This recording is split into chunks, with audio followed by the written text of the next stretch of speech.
Hi there, welcome back. It's Manu here. Yesterday, somebody asked me, what do you teach in English? And, we teach a lot of things.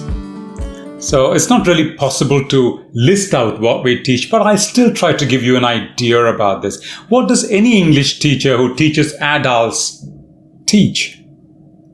We don't teach English the same way as, let's say, a school teacher would teach their children. What we do is different from what they do, but the end result is the same. You learn to communicate in English. See, what is there in a language? We have first let me put it this way. What do you need to achieve? Why do you learn English? To communicate.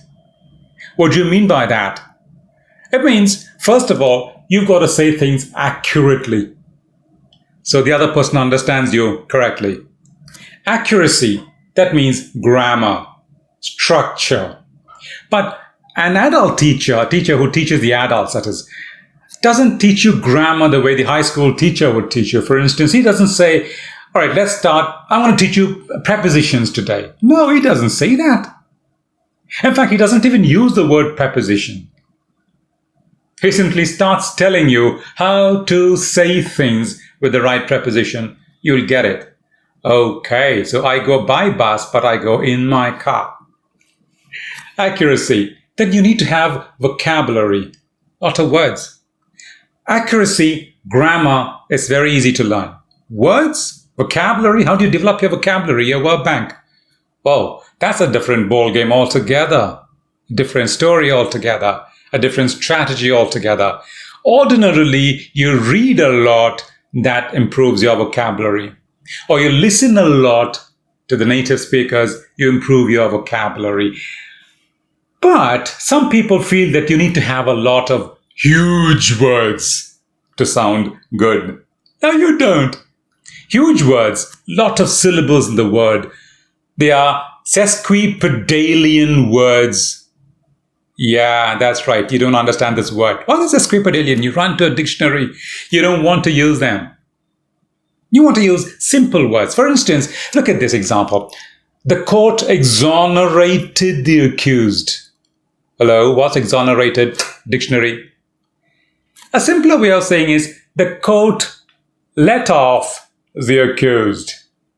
Or the court let the accused off. Let off. Simple, right? Exonerate. Sesquipedalian. Let off is a phrasal verb. So you need to know more phrasal verbs. That's one thing about vocabulary. More phrasal verbs, the better it is for you. Second thing that you need to know is idioms. See, your English speaker uses a lot of idioms.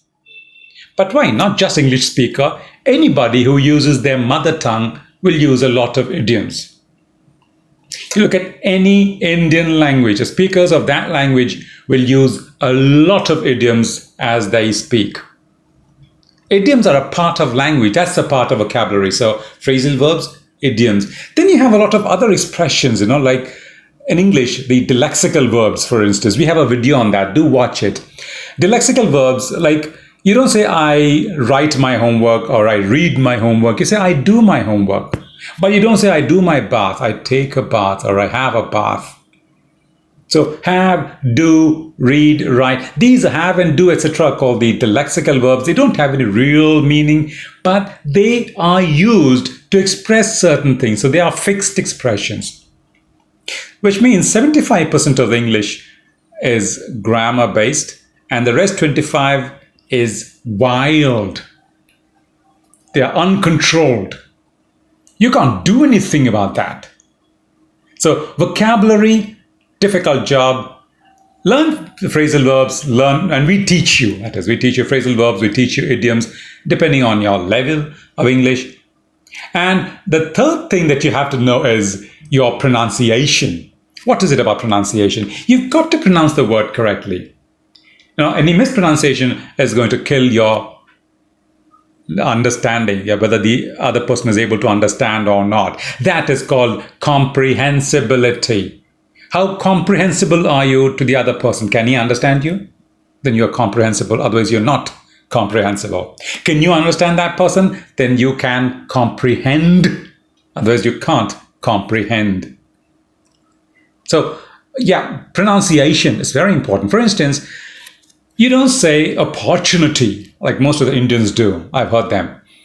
It's opportunity. That's a word stress. So, do you say schedule or schedule?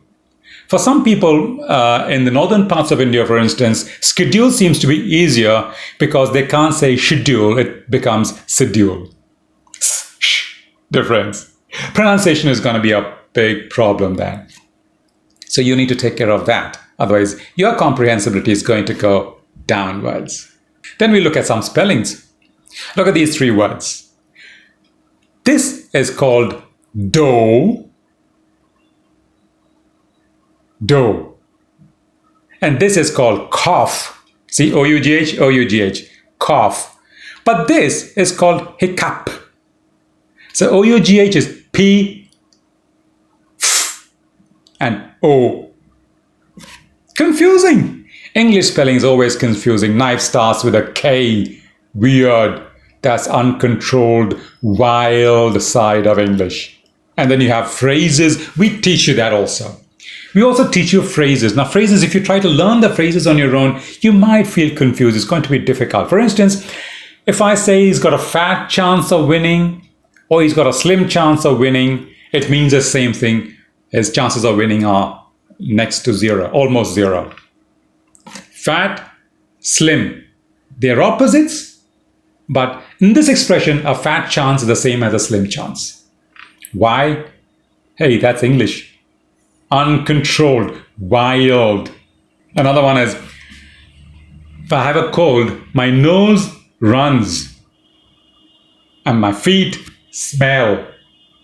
Hey, normally my nose smells and the feet do the running. But in English, you say, he's got a runny nose and a smelly feet. So if I say the feet smells, it means it's got a smelly feet. If I say his nose runs, it means he's got a runny nose. Confusing, but a teacher can tell you what that actually means. Look at these illogical expressions. English has got lots of illogical expressions. For instance, you say, I'm going into town, which means I'm going into Delhi. I live in the outskirts of Delhi and I'm going into Delhi. Delhi is a town, the city, and I'm going into town, the urban space. But when I say I go to town, it means I work really hard on something. So they're going to town. They're going to town, not going into town with that project. Means they're working really hard on the project. Or it could also mean that he has gone to town with his new app. Means he's become immensely successful with his app, the new app that he has developed. He's gone to town with it.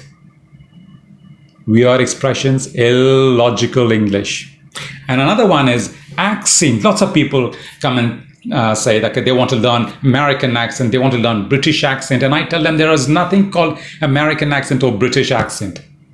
In America itself, I don't know, you may have over 100 accents. Every state has got so many accents.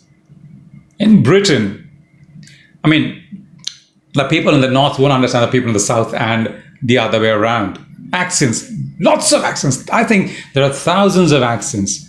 South Africa has got a weird set of accents. Australians, you find it difficult to understand them sometimes. Canadian accent, that's a different ballgame altogether. India is also an English-speaking country, and our accents are also so different. I mean, look at a Punjabi speaking English and a Kerala speaking English, different. Punjabi will say, I got a pan in my neck, but a Keralite will say, I have a payin in my neck. What's a payin? Payin? So this is the accent problem. So what you need to do and what we help you do is remove these accents. Don't cultivate the accent. Just because you want to remove your accent, you don't accept somebody else's accent.